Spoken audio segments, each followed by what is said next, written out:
Good morning, everyone. It's great to be here at Conf42 2025. My name is Vamsi, and I'm part of Microsoft Cloud Infrastructure team. Over the past several years, I've worked on scaling hyperscale data centers across multiple regions. What I'll share today is drawn directly from real-world experiences, the success, the mistakes, and the lessons learned. Our focus is simple: how we can accelerate data center buildouts, not by cutting corners, but by improving coordination, bandwidth, and readiness across every layer of the infrastructure. This is increasingly relevant today as organizations push for faster cloud expansion, lower time to market, and more efficient resource utilization. Let's dive in. Here's a quick overview of the flow today. We'll start with foundational readiness, where we'll discuss why early planning and segregating critical workloads from the backbone of acceleration. Then we'll cover dependency management, essentially how to identify and visualize interconnections between the tasks that are often invisible but have massive downstream effects. Next, network connectivity. In I think most time-sensitive areas in any build-out. I'll show how to manage the underlay and overlay networks in parallel. We'll then move to server and service deployment, where the automation and pre-staging really make the difference between a 3-month and a 9-month ramp-up. Finally, we'll tie it all together with integration and scaling, and close with some key metrics and takeaways that you can apply to your own data center projects. Let's start by grounding ourselves in the core challenge. Modern data centers aren't single-threaded projects. They're highly interdependent ecosystems involving land, power, cooling, networking, compute, compliance, all moving in parallel. The problem is, a delay in any one of these domains cascades into everything else. For example, a late fiber trench permit delays network installation, which delays testing, which then stalls production rollout. Here is simple but powerful.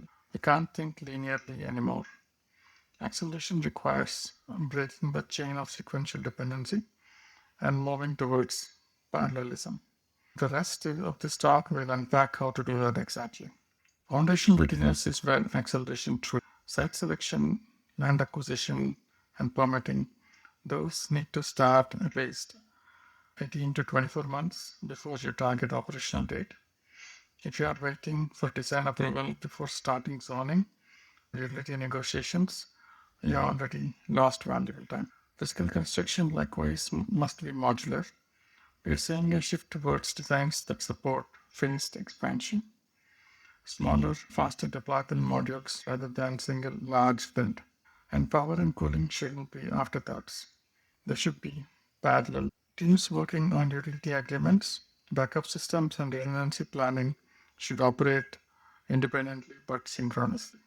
The main takeaway: segregate early, plan parallel, and never let one workflow block another. That mindset alone can shave off months of the project timeline. Once your teams are operating in parallel, you need a way to keep visibility across the chaos. That's where the dependency matrix comes in. It's essentially your blueprint for coordination between various teams. It maps every component, every milestone, and their interdependencies. For example, power readiness affects NAC delivery, which in turn affects network turnup and validation. By visualizing this network of relations, project managers can identify bottlenecks before they materialize. And this matrix is not static. It must be revisited and updated continuously as conditions evolve. Think of it as a single source of truth. It's what separates reactive teams from proactive ones. Our infrastructure is often the pacing item in data center construction. Utility coordination alone can take over 18 months, from negotiating grid interconnections to securing substation permits. That's where those conversations must start almost as soon as the site is selected. Power distribution and redundancy planning need to factor in future expansion and density. We are not talking about a 15 to 20 kilo per rack in many cases, and with the AI racks, this power demand will be going up in an exponential fashion. One of the biggest acceleration levers here is pre-ordering long lead time components like generators, transformers, and UPS systems.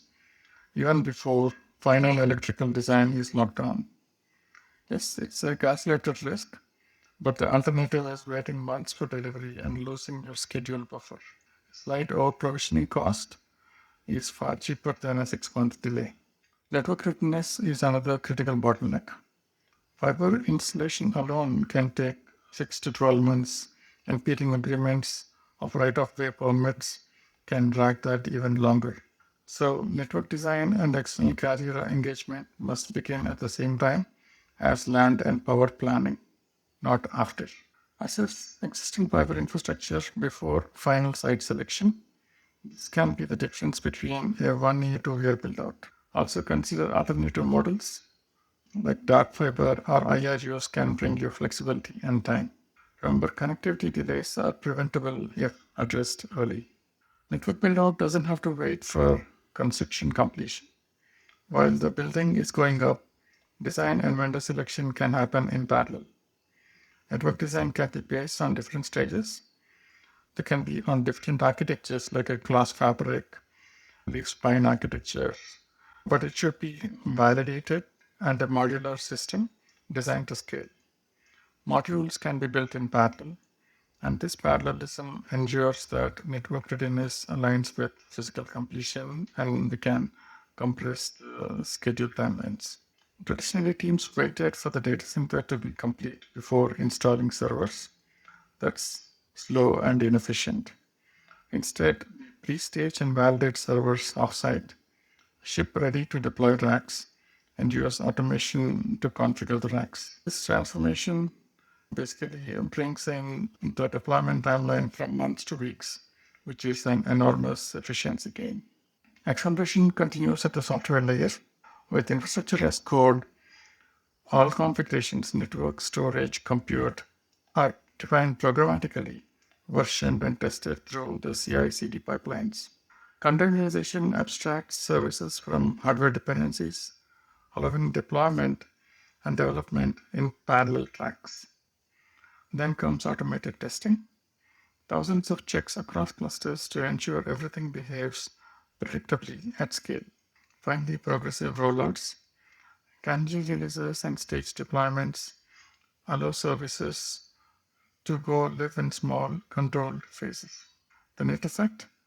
Your data center isn't waiting for the perfect moment. It's gradually becoming productive even as the final construction finishes. Compliance is often viewed as a bottleneck, but starting early flips that dynamic. For instance, embedding security and compliance experts from the day one ensures your designs, processes, and automation all meet standards for the start. Preliminary audits during construction, automated policy validation, and real-time compliance documentation all minimize surprises later.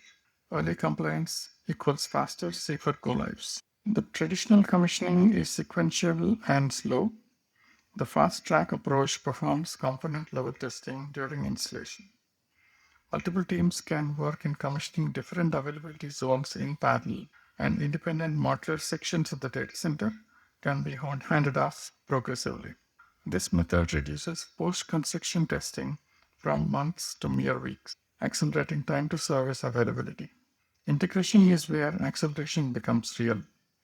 Every system, racks, power, cooling, network, compute need to interlock seamlessly. The most effective approach is cross-functional integration teams. Engineers from all domains collaborate regularly with shared dashboards and live dependency tracking. Integration isn't just technical, it's also cultural.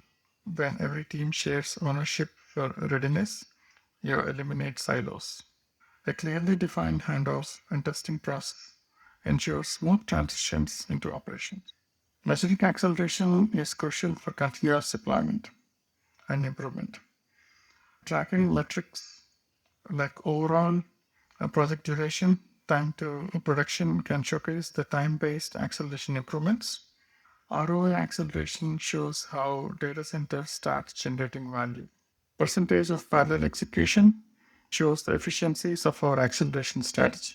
These indicators reveal how well your acceleration strategies are performing and where to focus next. Continuously measuring these helps you refine your approach. Every project should get slightly faster and more efficient. To summarize, let's recap what we've discussed so far. Early workflow segregation prevents dependency bottlenecks. Dependency metrics keep your team aligned and adaptive. Network and power planning must happen in parallel, not sequentially. Server pre-staging and automation drastically reduce time to live.